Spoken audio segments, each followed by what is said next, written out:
Welcome to the VMware vDefend Security for VCF 5.x Security Automation training video. NSX was built with the idea that the API comes first. So anything that you can do in the UI, you can do in the API. And because anything can be done in the API, this means that you can have NSX integration anywhere. This means that it could be in your Kubernetes cluster, it could be using tools like Terraform and Ansible, vRealize automation, which is now known as VCF automation, or you can do normal scripting with PowerShell, Python, Java, or any other language that's out there.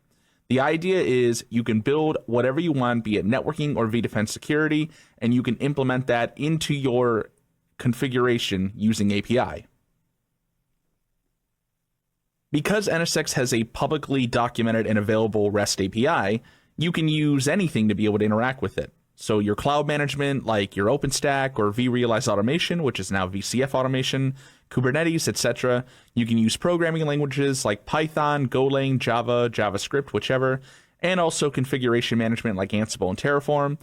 The important thing to realize is all of these things interact with the NSX REST API and in turn make changes in the NSX manager. There are numerous amounts of NSX automation use cases, everywhere from private cloud to multi-tenancy to repeated installation, compliance, GitOps and DevSecOps.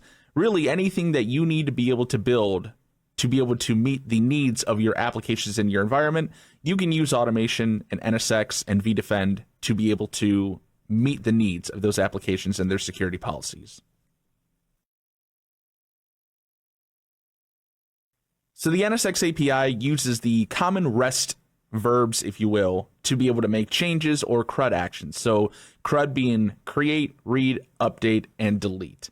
So the HTTP verbs that we normally see in REST are things like post, get, put, patch, and delete.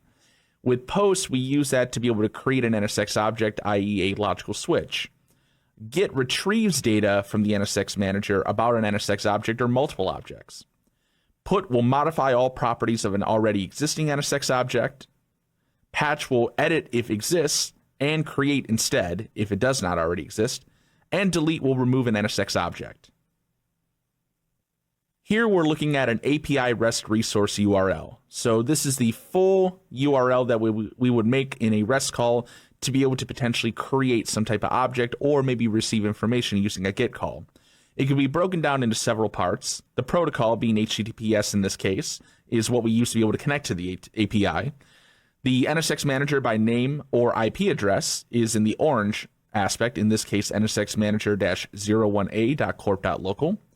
The base API path, and in this case it is for the policy API, which is policy API v1. And then finally the resource, in this case infra segments. So we are referring to segments that are part of the infrastructure of the NSX manager. You can find the NSX API documentation not only within the NSX manager itself by clicking on the question mark and hitting the API button, but you can also find it online as well on Broadcom's website. We have a few different types of broad classifications of APIs. Starting with the Fabric API, those include actions for installation, upgrade, transport nodes, profiles, backup restore, and operations. The Policy API, which is the one that is used currently today and should be used in the future, is for logical objects, tier 0s and tier 1s, segments, distributed firewall rules for vDefend, groups, and many other features. The management plane is there for legacy usage at this point and should not be used. But just for the sake of clarity, the management API included logical objects, tier 0s and tier 1s, logical switches, and NS groups, which are now known as groups in the Policy API. Again, the Policy API is the preferred method, and the management plane will be deprecated in the future. OpenAPI is a language based on YAML syntax used to describe an API in a human-friendly way.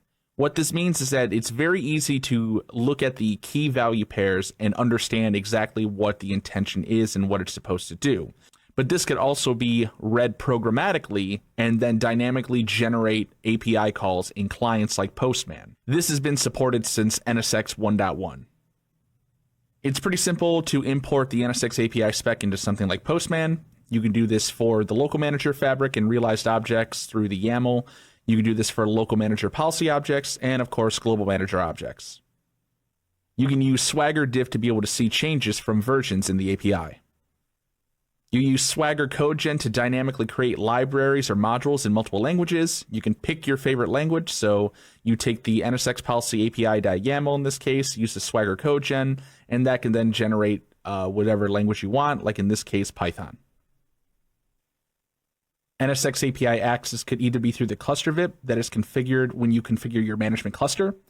All API connectivity will be done through one node, or you can use an external load balancer, which will load balance the request between all the manager nodes. So the NSX declarative policy API is there to be able to define the state of what the connectivity and security is expected to be. It's a simple declarative language. You define it once and enforce everywhere, and it helps you with lifecycle management of the policy and also the network objects. So overall, the major benefits are that it simplifies automation and operations. So one of the asks was, we want to be able to create the entire intent in one go without requiring to care about ordering or having to make multiple API calls.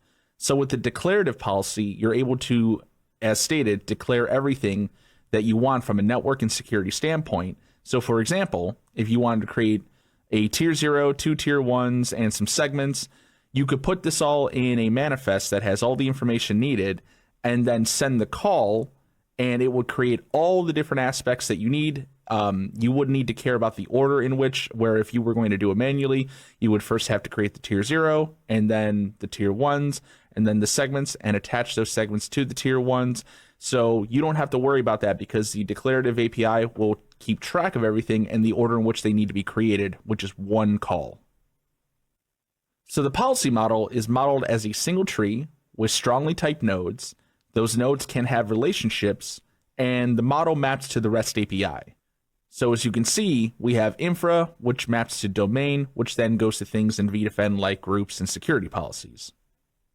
The NSX declarative policy management plane architecture is defined below. The declarative policy layer has a policy UI API for user interaction. The declarative model is data-driven and order-independent. It stores the user intent in the distributed database. It then interacts with the NSX manager to translate user intent to desired config through ordered step-by-step configuration. The benefits are that it is simple, and because of the declarative nature, all of the network and security needs are defined. You only have to define it once, and it's going to be enforced everywhere, and it's infrastructure agnostic. Let's look at the difference between the declarative policy and the imperative model. With the imperative model, we would have to have separate calls to be able to create the logical switch or segments, the tier 1 router, the groups, DFW sections, rules, and edge firewall configuration, all of that. But with the declarative policy, we can do one singular call, define every single aspect that we need for our networking security needs, and then it will be executed and created in the NSX manager, and we don't have to worry about the order in which we create those objects. When we use the declarative policy API, let's look at each one of the REST verbs that we can use. We can do put, which will create an object if it doesn't exist. It will update an object if it does exist, and it enforces revision checking. We can do a patch, which creates an object if it does not exist, updates an object if it exists, revision checking is disabled by default, and marks objects with mark for delete true. Git has the same functionality where it will view complete or partial hierarchy in one go. You can use one or more regex with filtering and searching, and you can separate expressions with a semicolon. Delete also has the same functionality where you can use this to be able to delete objects one at a time, or you can use the patch API with mark for delete true to delete multiple objects in a hierarchy. Let's look at a declarative API example. In this case, we're going to create a tier 1 gateway. We're going to use the method of patch or put. We'll put together our API call with policy API v1, infra, tier 1s, and then the unique ID of the object. In the second example, we're going to create a segment. We'll use the same type of method of patch or put. We'll build the API call, policy API v1, infra, and this time we're going to identify that we want to create a segment, so it will be segments, and then again, a unique ID. Notice how in the example, we can also define things like the gateway address as part of the subnets, and the connectivity path, meaning that we're going to connect this segment to the tier 1 gateway that we previously created. In this declarative example, we're going to create a network topology with the tier 1 and the segment all in one call. So in this type, we have to use patch only as a method. We would do the API call as policy, API v1 infra, and we set our resource type as infra, and then we define the children. In this case, it'll be the tier 1 and also the child segment that is attached to it. In this next example, we're going to do a tier 1 and multiple segments where it's built pretty much the same way, only in the children, we're going to define a web segment, a mid segment, and a database segment. We can do a patch call to be able to mark for delete and set that to true, and that will then manage the life cycle of the full tree, and we can delete every single aspect of it, including the tier 1 and all the segments. Here we break down the child resource types. As you can see, we have a child resource of a child tier, which is the tier 1, and we identify the unique ID and the tier path and certain aspects like the route advertisement types. And this defines the parent resource, and CRUD operations will be performed on all objects. The child resource reference in this case is where we can then define our web segment or any other type of segment that we want to then attach to the tier 1. The references are a parent resource, and no CRUD operations will be performed on the parent object. So how do we understand the object hierarchy? Well, the API guide has all the information. You can go to the API documentation and you can see the definition of all the different possibilities, the keys and the values that can be input for each of the objects that can be created within the NSX Manager for networking and vDefend policy.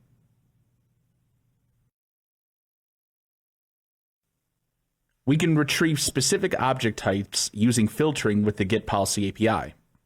An example would be defining a filter as type dash, which would get everything in the object tree.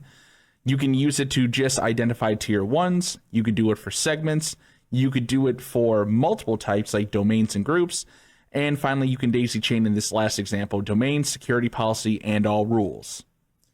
Just note that it is case sensitive by default, and it does not return child objects unless explicitly defined in the filter. We can retrieve objects and children based on path. In this example, we'll set the base path to infra domains default, or we can do it to retrieve BGP and route redistribution for a tier 0. In this example, infra tier 0's my tier 0. If we want to receive all security policies and rules, we can do a type filter of security policies and the base path of infra domains default. The search API is documented in the API documentation. This is where you can find information, for example, requests and also the response body and how it will look.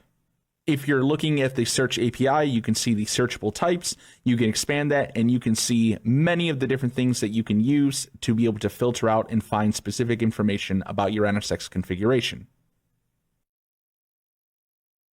NSX supports many different types of authentication. We support HTTP basic authentication, session-based, principal identity, i.e. certificate-based, single sign-on using VIDM, and direct integration with AD and OpenLDAP. HTTP basic authentication uses the standard username and password, and this is where you pass a username and password along with each API call. With session-based, you use a username and password to generate a session cookie. You then use that session cookie for subsequent API calls instead of a username and password. The session state is local to the server, and idle sessions time out automatically or can be deleted using the API. And finally, you have certificate-based principal identity. This is where you create an SSL cert key pair and upload to the NSX Manager using a username and password. Once you create the principal identity user, you associate it with the cert, and then you use the cert for object creation modification. When using HTTP basic authentication, the username password is sufficient. The username and password is sent each time an API call is made, and the username and password is encoded and sent over TLS. It is the most commonly used mechanism. Session-based authentication, you use the username and password only during the session cookie creation. Once the cookie has been created, then you are able to use that multiple times to be able to make subsequent calls with the API, and this reduces the number of times that you use the username and password. Certificate-based eliminates using the username and password. You use a certificate and key pair and the user to be able to then create objects It can be tracked by CMS and other platforms to create identifiable objects on NSX. Below are two examples of using HTTP basic authentication. We're using curl in these examples, and they're basic authentication with username and password, and it's sent over as base64 encoded over TLS. So a local user example would be using -u and admin in this case, and a remote user would be using -u with johndoe@foo.org. In session-based authentication, we create a session cookie based on a username and password. This session cookie is then used for subsequent API calls. So first, a new session cookie is created by authenticating to the NSX manager, and then we use that in the x-xsrf-token header. And from there, that is used to be able to authenticate and then execute new commands for creating objects or deleting objects or any other CRUD functionality. As stated in the previous example, the session cookie must be used for future API calls. Along with the cookie, the x-xsrf token header must be provided in subsequent requests. This header is part of the header.txt file that gets created when a session cookie is generated. When the session expires, the manager will respond with a 403 forbidden HTTP response, at which point you must obtain a new session cookie and x-xsrf token. You can use a principal identity, which is an X-509 client certificate for authentication. Once you create a user that is then associated to using this principal identity and this client certificate, all API calls are then performed using this certificate, and things can then be identified based on the principal identity, which you will see who created the object and who modified the object last, so you can see object ownership. In this example, we can see that we're creating a principal identity with role. We can create a user or a user group name and then select the role for it. We then identify the node ID and the certificate PEM file, which we can paste in there. And then once that is associated to the user, we can use that certificate to make API calls. Here's an example of a principal identity that created a transport zone. You can see in the data that we have received back about the transport zone, we see the created user is the PI user, and that we have protection that requires override. And in the UI, you can see that we are not able to do any type of functionality like edit or delete this transport zone, but it can be overwritten using the x-allow-overwrite flag. Here's an example of using the principal identity. We're going to use this with curl. We first create the cert using OpenSSL. We convert it to a P12 format for curl. We then create the principal identity using a username and password, assigning a role, and also associating the certificate PEM. And then finally, we can use that PEM file, that certificate file, to then create objects. In this case, we're creating a transport zone.